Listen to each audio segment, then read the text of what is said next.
anu geus teu asing deui geus teu aneh deui di dunia Tuhan Syah Abdul Qadir, seorang wali, seorang kutub anu karomahna pohara jasa. Wali-wali nu lain ge pohara karomahna, tetapi teu semuncul jeung teu semasyhur Tuhan Syah Abdul Qadir Al-Jailani. Sebab Tuhan Syekh kapanggih waktu keur Kangjeng Nabi Mi'raj, rohna nyamperkeun ditaros ku Kangjeng Nabi sahaya cik malaikat Jibril. Ieu adalah salah sahiji incu anjeun nu bakal muncul engke di tahun 500-400an. Langsung diuk dongkok Kangjeng Rasul nincak kana pundakna. Naiklah Kangjeng Rasul kana buruk. Bari nyarios cek Kangjeng Rasul qadami hazihi ala raqabatika. Dampal suku kaulan ieu aya di luhureun pundak anjeun. Mentak begitu lahir Tuhan Syah Abdul Qadir mah dina tak-takna aya urut dampal. Tandana eta teh urut dampal Kangjeng Nabi Muhammad sallallahu alaihi wasallam. Hari urang mah barang lahir orok aya tandaan hideung. Kurang nih tadina liwat ke kuburan haju pinsan ditoel jurig aya tanda. Lima tandana urut dampal Kangjeng. Masya Allah. Mantap begitu Kang, begitu Tuhan Syah Abdul Qadir diangkat jadi wali. Tuhan Syah Abdul Qadir nyarita qadami hadhihi ala raqabati kulli waliin wa waliyatin lillah. Dampal suku kaula ieu aya di luhureun pundak seluruh wali Allah, baik nu lalaki maupun wali. Seluruh wali aya di bawah tapak suku Tuan Syekh Abdul Qadir Al-Jailani. Oh, lain lalaga. Seluruh wali di bawah dampal sukuna. Dukuku bahagia moal aya nu bisa ngaleuwihan kan. Kalah karomahna nu geus pohara jasa. Di berbagai kitab karomah Tuan Syah Abdul Qadir dicaritakeun, terutama dina kitab Tafrijul Khatir. Ya awewe datang ka dokter bebeja hayang boga anak, diperiksa ku dokter. Lalakina awewena cek dokter ieu mah moal boga anak mandul. Panasaran datang deui ka dokter nu lain, periksa deui, tetep hasil medisna menunjukkan mandul dari kedua belah pihak. Mendatang ka kula mah gampang. Pogatan sia kawin deui coba jeung nu sejen. Boting salaki sia letoy. Coba babari orang dokter lain naon lain atuh. Tapi jangan mah datang deui ka dokter, cek dokter diputus tetap mandul. Geus 7 dokter kabeh menyatakan mandul. Urut ka tukang urut, cek tukang urut ge ieu mah tanda-tanda boga anak. geus sababaraha tukang urut datang cenah iku hayang jasa boga anak kabita jasa di dunia atuh bisa seserian jeung anak maot mun anak soleh bisa ngadoakeun beu indah amat ieu boga turunan tah ang datang ka Tuhan Syekh Abdul Qadir sakinna ja geus masyhur jasa naon bae nu dipenta ku masyarakat sekitarna pasti jasa diijabah nu teu diijabah sebabnya nama hirupna ieu jang talang dada manusia sekitar nuswa kabeh teu mementingkeun diri boga korma hiji mun nyana lapar batur hayangin dibikeun bae kajen nyana mah teu dahar kos urang persis Perancis dasar orang. Ya Allah, etalah mementingkan batur. Orang malain, atuh memeka batur orang heula aja kira nya batur nyaplek orang henteu. Ye, itu naon kos nu bener teh orang mah kos kitu. Ngomong gitu teh kos nu bener. Henteu. Datang ke Tuhan Assalamualaikum Waalaikumsalam aya naon ieu abdi rumah tangga geus belasan tahun perisak dokter geus 7 dokter menyatakan mandul moal boga anak diurut geus menyatakan mandul tapi abdi keukeuh hayang boga anak abdi papang doakeun bae ku Tuhan ka Gusti hayang boga anak ya tungguan Tuhan saya langsung sholat asup ke alam gaib dina sholatna langsung hasilna nyana ngadoa ka Gusti hasil doana Abdul Qadir deuleu di Lauhil Mahfuz barang di deuleu di Lauhil Mahfuz tulisanana mandul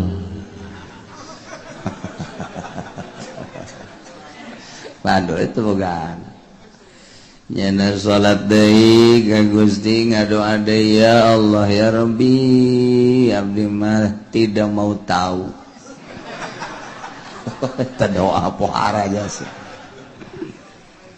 abdi mah ieu moal bosen ja Gusti mah sanajan geus nuliskeun mandul ge maha kawasa nang nulis Gusti atuh dirobah ku Gusti ya bisa tetep abdi mah hayang supaya eta pasangan dibere boga turunan ya Allah ya Rabbi Abdul Qadir tanggah ka langit tangga deuleu di Lauhil Mahfuz tulisanana tetep mandul salat deui nyana ngadoa Gusti abdi mah deui hayang ge eta dua pasangan teh sepasang suami istri mudah-mudahan ku Gusti dibere turunan Abdul Qadir coba tanya ke malaikat begitu kadeuleu ku maneh Lauhil Mahfuz tanya ke malaikat bebeja Abdul Qadir geus ulah maksa-maksa deuleu tuh di Lauhil Mahfuz tuh tulisanana mandul kaopat kali 5 kali ya Allah ya Rabbi ya abdi mah hayang ningali kakawasaan Gusti coba Gusti mapan maha kawasa pangrobakeun ta tulisan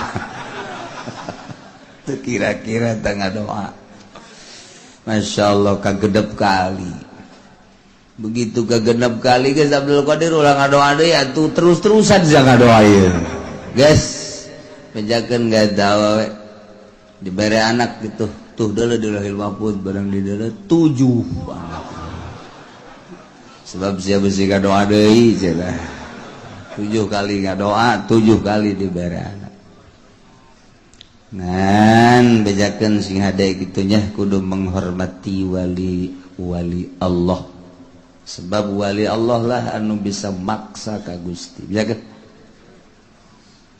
berelah nyana taneuh dicokot di hareupeun imah dipuntel-puntel leutik segede korek api tenden dia diliongtin tenden diliongtina nya geus ieu syarat ulah dipicennya muhun Tuhan alhamdulillah sakira setelah diberenya sabara nama anak mah ngan da balik we ka ieu langsung balik ka imahnya biasa sosonoan jeung salakina telila langsung nyirah telila langsung karasa rene 9 bulan borosot nyalahin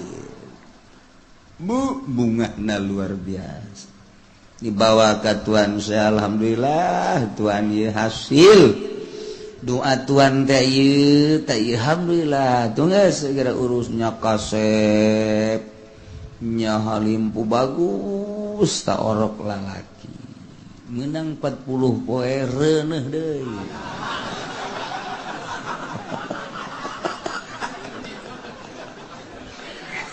deui jalan 9 bulan lahir deui dibawa deui ka Tuhan Syekh langsung deui orokna lalakinya kasep luar biasa wah urus cek Tuhan Syekh diurus menang 40 poe reuneuh deui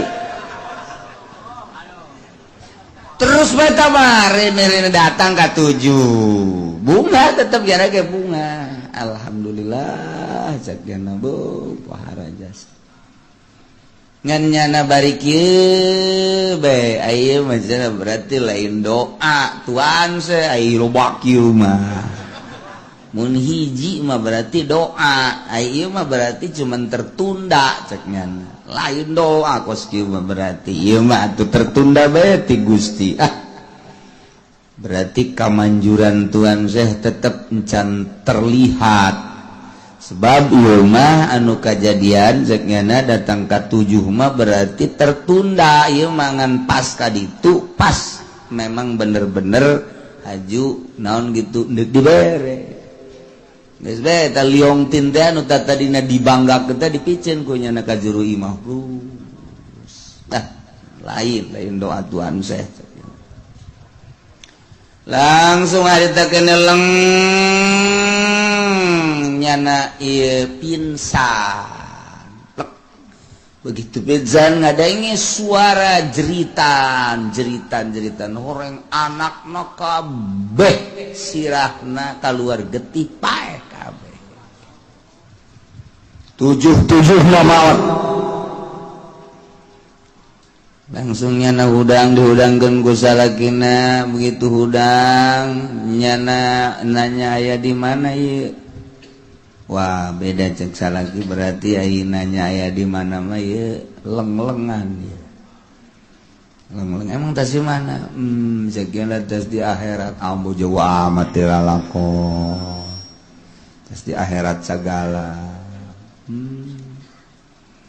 Ges diberi nginum terus sadar begitu sadar eta anak 7 ngabaris jadi mayit kabeh nyana langsung bentak langsung molotot ieu saha deuk di bejaan ku salakina atuh nyana ge karak cager asana mun di bejaan pinsan beneran modar ieu mah ieu teu di bejaan atuh ja emang ieu geus aya di hareup ngajajar kabeh 7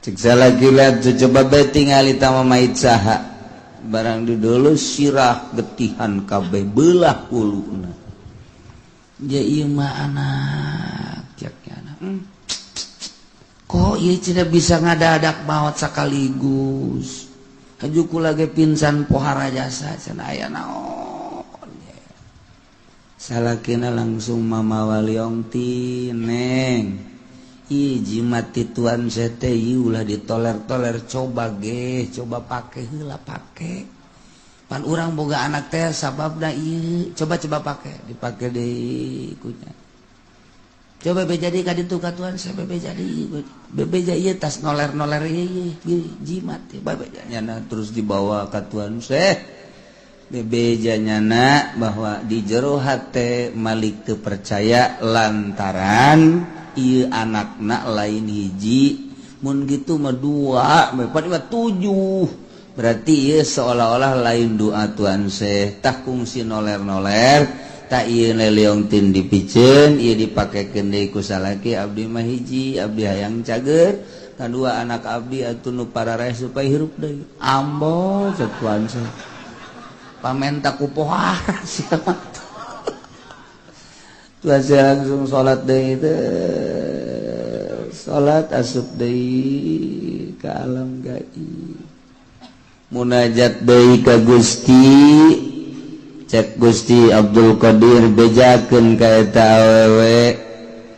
Ieu teh boga anak hasil doa sia kahiji kadua ka wali-wali nu mana ge ulah sok api lain jeung ulah sok noler-noler.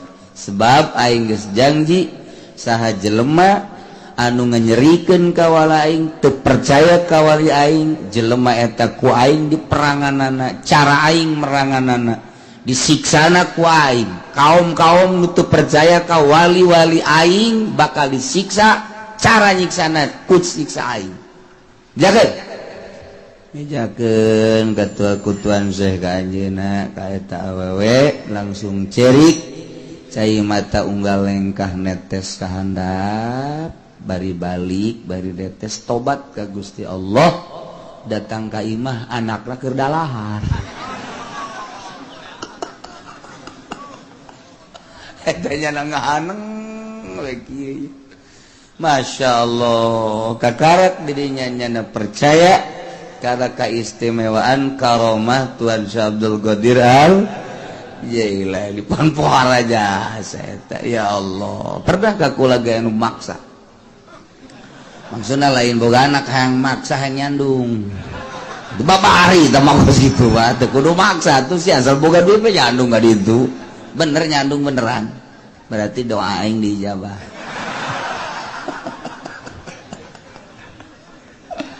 Ya Allah ya Rabbi tah ditanya Tuan sete Tuan si karomana pohara amat lamun daek kaula karomah ieu mun daek geus moal kawadahan ngan kula embung embungeun cenah mah boga karomah sebab karomah nu paling hebat mah kamuliaan nu paling hebat mah teu karasa setiap mukmin boga karomah kabeh ieu urang ke boga karomah ieu komo MZ mah almarhum ka mih karomah hebat MZ mah lain mukmin mah mih ge karomah tah mukmin kabeh ngabogaan karomah ngan teu karasa kurang teu disyukuri karomah ti Gusti Allah.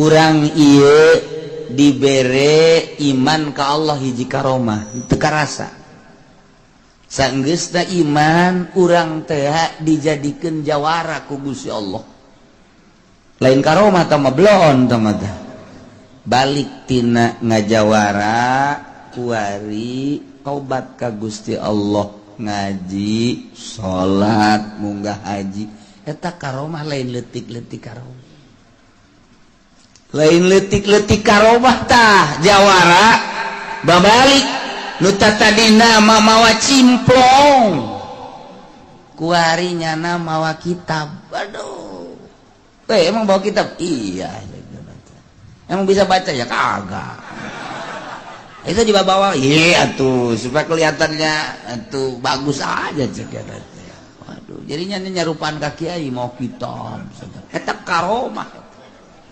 teu karasa mukmin anu bisa istiqomah dina ibadah eta karomah teu karasa ya Allah ya Rabbi jadi lain bisa hiber napak sancang dan lain sebagainya tah bisa asal dul zuhur berangkat salat dul asar berangkat salat dul maghrib berangkat salat isya berangkat salat eta karomah lain leutik-leutik teu karasa tak ku urang mah urang boga pamajikan nurut ka urang boga karomah boga eta mah pohara kan tetangga orang mapan bo diparahan bae ku pemajikan aya anakan mah terus ngan dimarahan bae ieu mah pamajikan nurut ka urang bisa istiqomah ibadah ka Gusti Allah eta teu karasa tak karomah tah ulah ngitung-ngitung karomah nu macem-macem eta tah ya Allah nu bakal naon nyambungkeun urang jeung Gusti Allah setiap jelema nu salat geus eta teh pokona mah bakalna kagaet eta teh ka sorga. Ulah hese-hese masyaallah ya urang diuk di majelis hareudang tah hareudang eta bakal ngasugkeun ka sorga. Mantap ulah cek dicing di handapeun kipas. Hareudang. Aduh.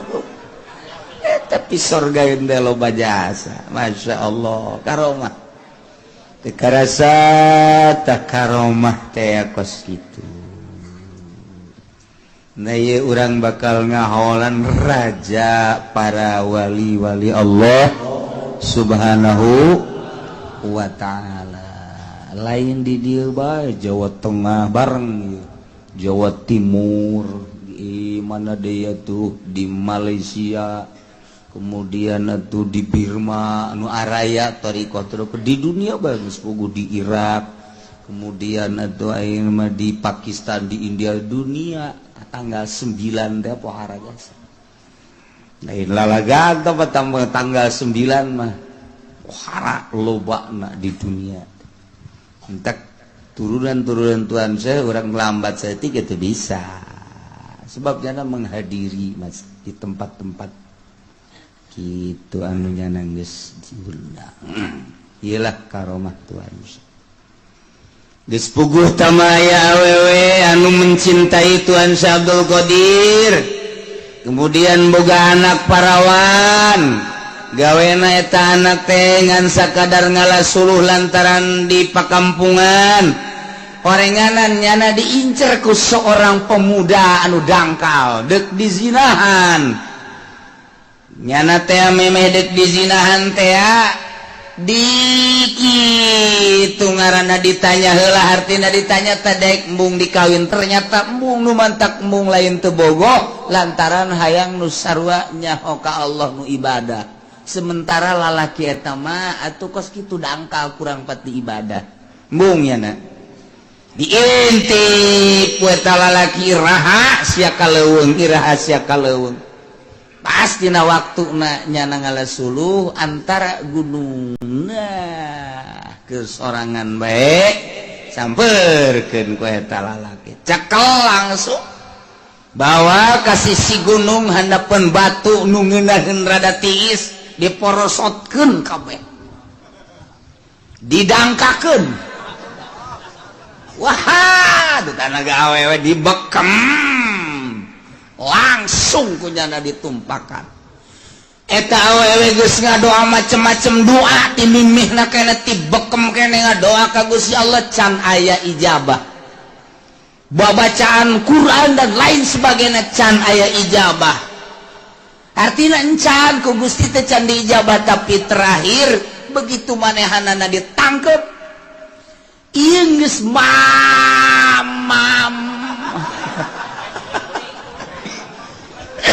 aduh maksudnya geus lempeng jasa gitu tinggal nembakeun doang.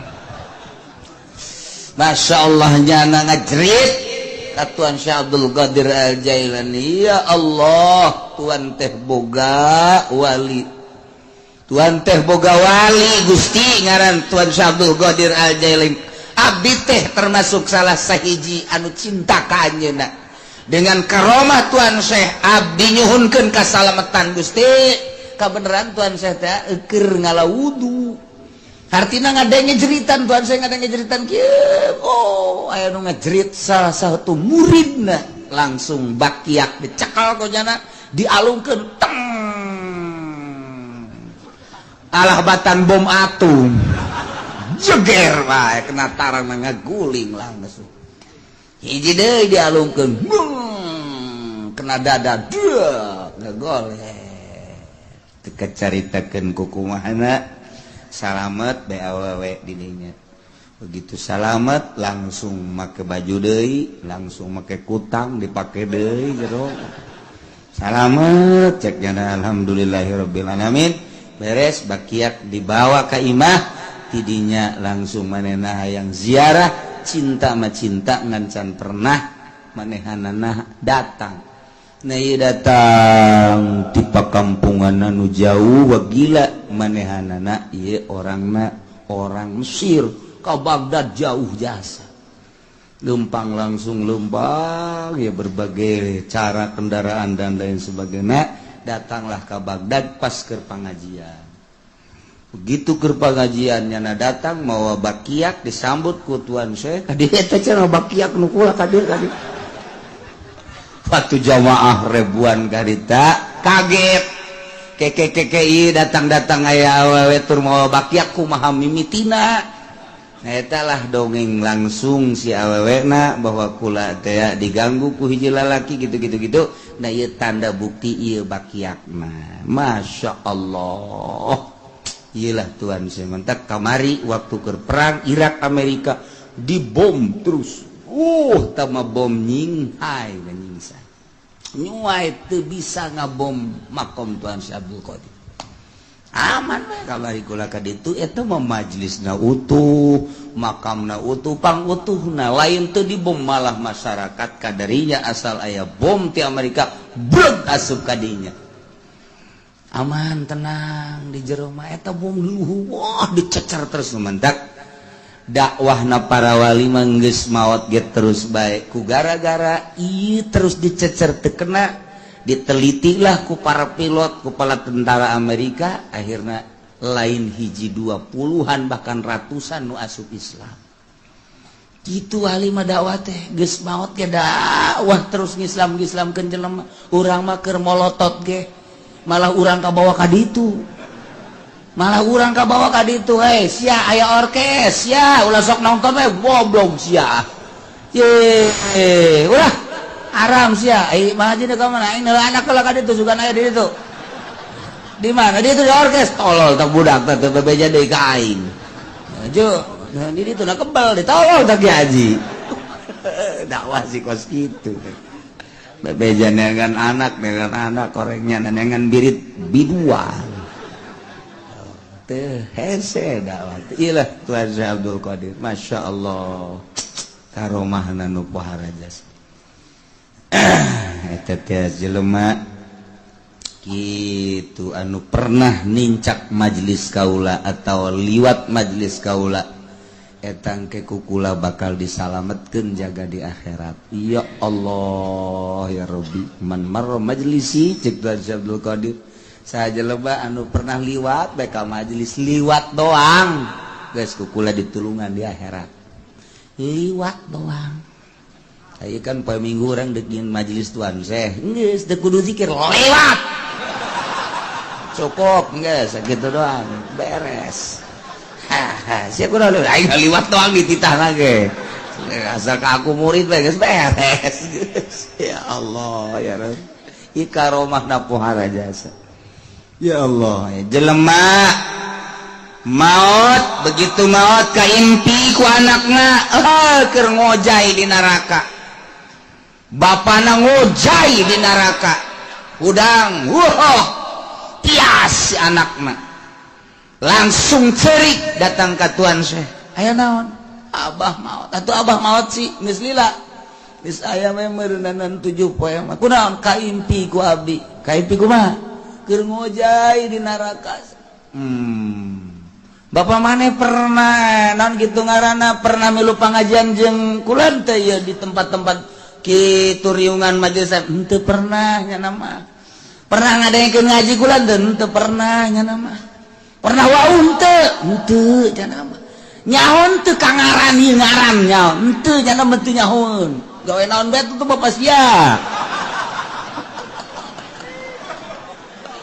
raja saya tuh ampura bapak kula madu geus teh nyaon naon atuh pates kana raga gajian Tuan Syekh tapi tetep banyak dulu di neraka ku nyeri jasanya na digodok ancul-anculan taduh dinu panas abdi beuteung asa sugan sakanya hosia bapak siap pernah henteu ieu datang ka majelis henteu nya nama liwat mah pernah ge lain endek ngaji ngudag ontak oh pernah liwat ngudag ontak langsung tunggu ada langsung nyana salat gitu salat asup kana alam gaibna menta ka Gusti murid abdi pangyalametkeun mang anu tak nu anakna bebeja kabeh salametkeun Gusti.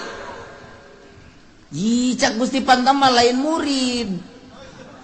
Iranya na jadi murid sia. Ngaji teu pernah, nyaho teu pernah, ngadengikeun teu pernah, wauh henteu ira jadi muridna.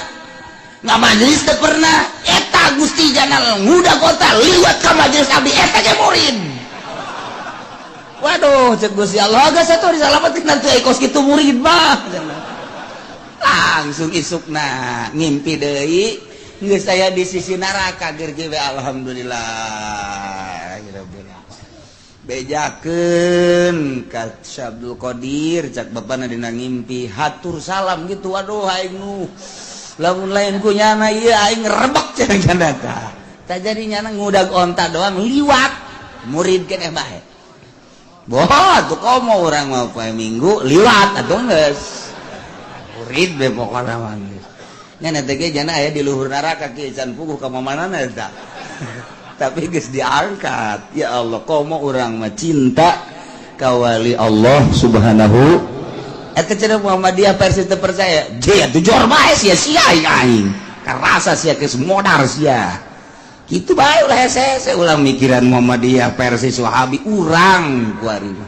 Dia geus jelas dina Al-Qur'an, ala inna awliya Allahi la khaufun alaihim wa lahum yahzanun. Kitabna geus jelas jasa. Eta mah teu percaya atuh teu dibukakeun hidayah bae ku Gusti Allah.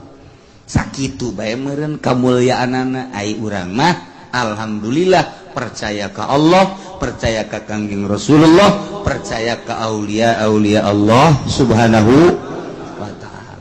Oh, karomahna geus pohar jasa Tuhan saya. Jelema boga anak hiji-hijina nya kasep, nya pikarespeun. Manehanana ilu ngalalau ka laut, pas datang ka laut ngaguling parahuna, acak-acakan di dahar ku laut, inting-intingan. Informasilah ke mana bahwa anak-anak ti keleboh, peak geus teu bisa ditulungan deui tengah laut. Cerik datang ka Tuan Syekh. Minta disalametkeun anak abdi jatuh geus maot papan kumaha cenah nya geus takdir abdi ge cenah takdir mah takdir bae tak ya kos gituan teh sarua kos di urang nasib mah nasib bae cenah teh nu bodoh ngaranna ge atuh iki nu datang ka Tuhan nu barodo pinter mah masa atuh kikituanan bodoh anak hiji-hijina keur mejeuna dipake karesep ku abdi maot di mana maotna di laut haju hayang hirup deui kumaha sia yang hirup deui geus maot menta bae mencoba ka Allah maksa pamentak. Ayo geus geura balik bae atuh ka ditu geus aya di imah. Ya geura balik. Balik nyana ka imah, bang di deuleu. Jajan aya. Nyana nungguan balik deui ka Tuhan saya. Tuhan can aya, jajanna di imah. Can aya, can beureum Tuhan saya. Geus geura ka ditu. Balik. Aya ge.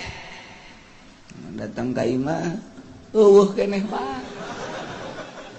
datang deui Tuhan sok halalaga abdi atuh ayeuna kaya aya eueuh atuh iki mah pan bo abdi lah itu bisa teu bisa tuh itu ayeuna bisa sih aya itu bisa tuh geus teu bisa ngaranna cenah aya geus geura balik ulah sok halalaga ye atilu ieu mah moal cek Tuhan saya teh geura ka ditu geura balik lah di jalan teu percaya aing mah sanajan geus aya-aya di ngalalaga Tuhan saya masuk ke dokter barang datang ka imah aya keur kieu mah jeh isi saya anak emak tas di mana tas di laut paeh mah hei sehirup gua lagi teu ngarti gua jadi hirup deui gua dieu Masya Allah ditangkep ku mana luar biasa tuh asa ngimpi nya bebeja ka Tuhan saya kumaha aya geus aya mah geus geura balik ka ditu lain kitu eta Tuhan ku bisa aya deui abdi mah hayang geus ulah hayang nyaho sia mah waduh atuh moal ka harti geus eta mah ka kawasan Allah geus aya bae geus itu tinggal Tuhan saya ngajungkel ka Gusti Allah artina Gusti sih masih keneh resep henteu ka abdi lamun abdi boga kasalahan naon ieu Gusti sampaikeun ka eta lambat amat ngahirupeun jelema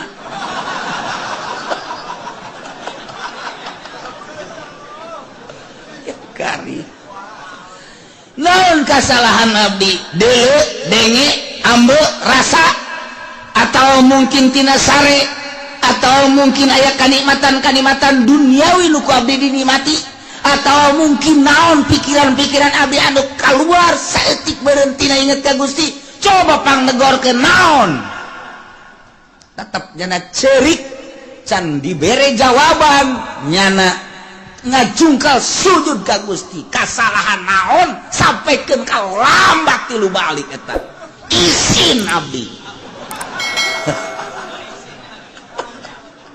ya Allah ya Rabbi wali Allah datang ke kos itu urang lamun ngadengekeun karomah-karomahna okos lalagaan okos pohara mantak jelema nu teu percaya moal nyokos kitu hese teu percaya sebenarnya mah jakaromah teh atuh dihandapeun mukjizat Kanjeng Nabi kadeuleu ku Abu Jahal itu aya ditutupan mah teu kadeuleu sarua bae urang kumaha istimewana leuwih ti istimewa hese nyaritakeunana tuh jatuh bulan teh kapan datang ka Kanjeng Nabi beulah dua maca syahadat nu hiji asup ka dieu nu hiji asup ka dieu kaluar deui ngahiji deui sujud ka Kanjeng Nabi naik deui ka luhur bulan tan kadeuleu ku Abu Jahal tapi tetep bae oh sihir tamah de kurang kumaha deui tetep bae sih komo ieu karomah atuh kadeuleu ku Muhammadiyah je teu dibukakeun pintu mata hatena mah tuh hese bae geus ulah dilawan mun aya Muhammadiyah ngomong soekeun sungutna pan ieu karomah ieu soek tak karomah tah praksi bebeneran deh kos kituna bisa sokeun ya enti tak kuki uci cenah ai gatempuhan aduh hese itu percaya ya sudah pikiran batur urang bae percayakeun ka Allah percayakeun ka Kangjeng Rasulullah percayakeun ka wali-wali Allah jangka salamatan urang beres jaloba jasa karomah Tuhan Abdul Qadir mana tidinya malaikat turun malaikat bejakeun kitu sakumaha mistina ayo bejakeun turun malaikat naon malaikat di alam nu itu lain aduh harapan kos kieu we selamat datang malaikat iya dari mana aja kamu udah lama gak ketemu ini waduh dari Kronjo ya lain kos gitu siapa nggak bayangkeun teh kos gitu lain ima di alam nu itu ya alam zahir asup urang ke alam batin asup kasir gaib ngaranna leng kapanggihna di ditu awakna di dieu aya hatena mah di Cikupa di Masarwiti eta gaib-gaib blon mah ieu mah asup teng ka ditu ka Gusti Allah kumaha moal ka harti ku urang mah ka hartina model tadi urangna di jero masjid di luhureun sajadah aya hate urangna di mall eta kan harin teh kusia kahar di jatuh aing pagawean aing jangan kos gitu atuh eta leng-lengan nyaba ka mana panet datang atuh jelema nama di Cikupa di luhur sajadah bagus di sajadahna kunaon aya hatena di Bandung eta nyaba ka ditu cak Allah salat si kos kieu masih salat sia keur di hareupan ku aing hate sia ka mana eta ngaranna nyaba da ieu mah diolah ruh teh diolah batin teh ruh saenggeusna diolah bisa keluar trek bisa ngobrol urang jeung urang aya 2 aya 3 aya 4 aya 5 mendekeun Tuhan Abdul Qadir pernah buka 40 jelema di ditu aya di ditu aya di ditu aya di ditu aya hayang bungah jasa kehadiran ku Tuhan iraha tadi magrib ye di aing ye di aing 40 ngaku kabeh puyang kabeh ieu mana nu bener urang lamun bisa kitu pake nyandung urang mah deui kanu ngoran deui kanu kolot ya enggak cumpon kabeh sia mah kadinya bae sepikiran ada tuh Ya Allah ya agihan ke malaikat di alam itu si gade boleh cara tadi sesalaman pelukan waduh udah lama bener gimana transaksi ini kita malaikat transaksi segala pabrik segala naon nya nama anti dunia geus kapanggihna urang jempan malaikat mah lain lalaki lain awewe malaikat mah teu beuki dahar teu beuki nginum malaikat mah tara jima tara sare malaikat urang ge mun geus bisa kos malaikat bisa kapanggih jeung malaikat Kanjeng Nabi mah kok henteu kikituan ge kapanggih atuh leuwih luhur Kanjeng Nabi mah lantaran Kanjeng Nabi mah tina nur didamelna itu Abdul Qadir mah biasa cara urang nu mantak keur kumaha bae Kanjeng Nabi mah kadatangan malaikat Jibril teh di masjid di imah di jalan leuwih pohara Kanjeng Nabi mah henteu kudu make tadarrut cara Tuan Syekh Abdul Qadir iraha bae malaikat diinstruksikeun datang Tuan Syekh Abdul Qadir mah kudu melalui nyulusup heula ka alam itu jauh Tuan Syekh Abdul Qadir jeung Kanjeng Nabi mah pak datang keur iraha bae keur kumaha bae bahkan nu kaberenehan keur meujeuhna malaikat Jibril datang aya urang dinya kadeu hendak barang geus beres gitu naon malaikat Jibril adu hareup ngadu dengkul taros ku sahabat Abdullah eta tadi saha malaikat Jibril bah tuh lain kita tadi bebeja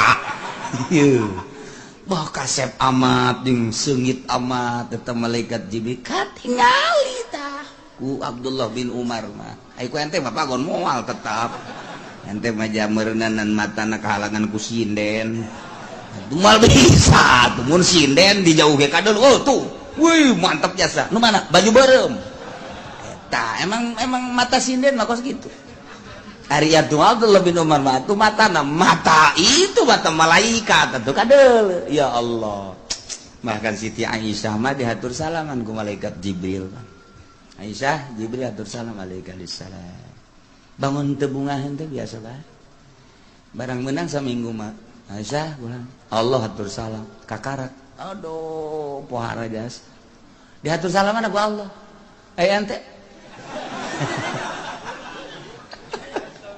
ente mah diatur salam ku calo pang duit ka bawah ku ente Masya Allah tuh ya malaikat datang ke Tuan Syekh begitu datang hampura cek malaikat kula diinstruksikan ku Gusti Allah bahwa waktu keur ngadoa pertama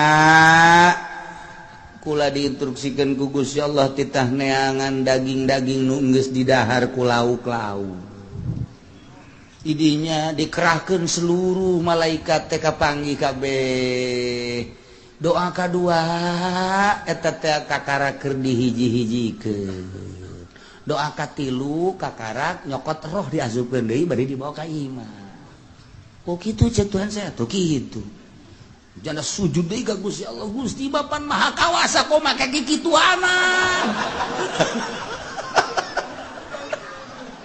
eta wali geus kaida doa kos kitu nya atuh bacak naon Gusti teu kudu make malaikat atuh langsung bae sih jijeunan Gusti kabeh ge atuh tinggal rak jadi geus kitu kumaha sih pan Gusti mah subhanallazi biyadihi malakutu kulli syai'in wa ilaihi terus pan karituna kun fayakun kok bisa kos kitu sih cek Gusti Allah tetep Abdul Qadir kula neuk ngawujudkeun naon bae tetep kudu make wasilah aya nu henteu ge ngan eta dirahasiakeun Abdul Qadir nya tetep kudu make syariat dan mantap urang ge sarua bae sagede Tuan Syekh ge nuntut ka Gusti Allah Allahna tetep make syariat ngadamel bumi langit padi teh saminggu Gusti Allah padahal mah babarieun Gusti Allah mah tapi khalaqas samawati wal ardi fi sittati ayamin tsumma stawa 'alal 'arsy genep poe kan penting fi sittati ayamin tsumma stawa 'alal 'arsy tah itu bisa teh Gusti Allah kun jadi tapi kan teu kitu tetep aya perwakilan-perwakilan tukang nyebut nyawa Israil, tukang mawa wahyu jeung karomah Jibril, tukang gitu ngahujankeun malaikat Israfil dan lain-lain sebagainya. Aing geus ngabogaan wakil. Oh, hampura atuh Gusti, abdi sogol ka Gusti jeung Abdul Qadir. Ieu abdi mah hayang nyaho be segala rupa gengan hampura, tetep nyana ge hampuran Gusti sogol.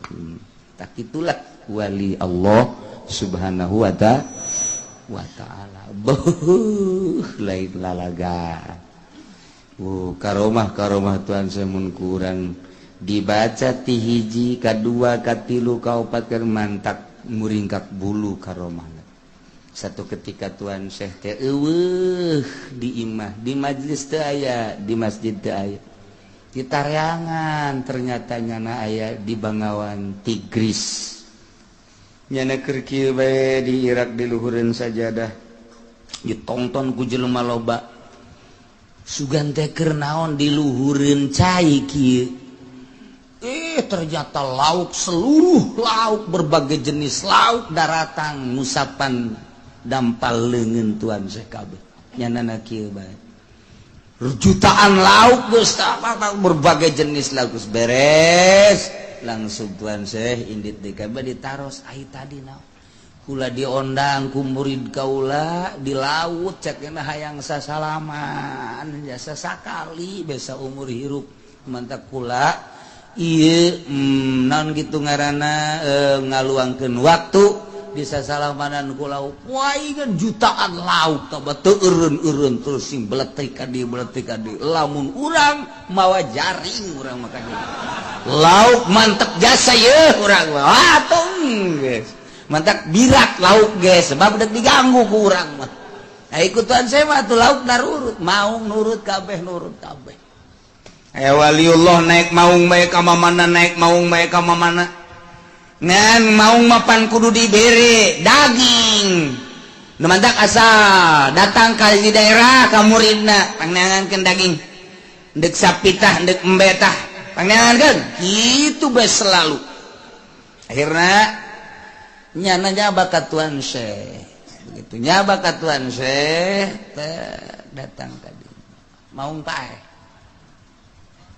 begitu di dieu maung pae langsung sujud eta wali ka Tuan Syekh hampura sebab naon nu mantak maung pae ieu boga rasa takabur jeung Tuan Syekh mah luhuran aing lantaran aing mah ka mamana ge naek maung nya nama teu kadengekeun naek maung. Numantak eueuhna naonan Tuan Syekh melah sampai coba kuaing deuk didatangan kos kumaha sih teh Tuan Syekh. Yeuh barang datang kalinya turun kek paeh mah. Ceurik nyana. Cek Tuan Syekh teh ieu deuk dipaehan terus apa hirup deui. Ampura cenah kula. Kasombongan kula kanyahoan. Ieu mah terserangan kula bawa balikna jauh hirupkeun deui we. Hirupkeun deui tawadukeun hate. Kakarak tawadu percaya jasa.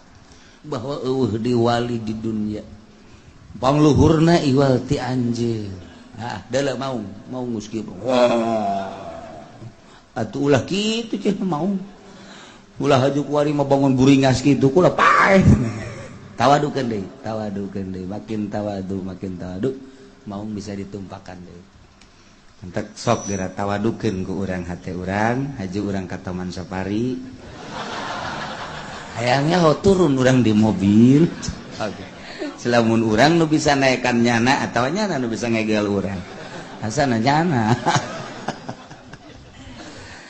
Masya Allah, Buyut Badzur naik maung Syekh Asnawi, naik maung Syekh Maghribi, naik maung para wali naik maung. Masya Allah, ayo orang boro-boro naik maung naikkan pemajikan ge marah batak pemajikan. Boro-boro mau pemajikan gedeng nyangkrem pemajikan sekurang itu siap mau meren dia ya Allah ya Rabbi aduh tidak tunduk ke pemajikan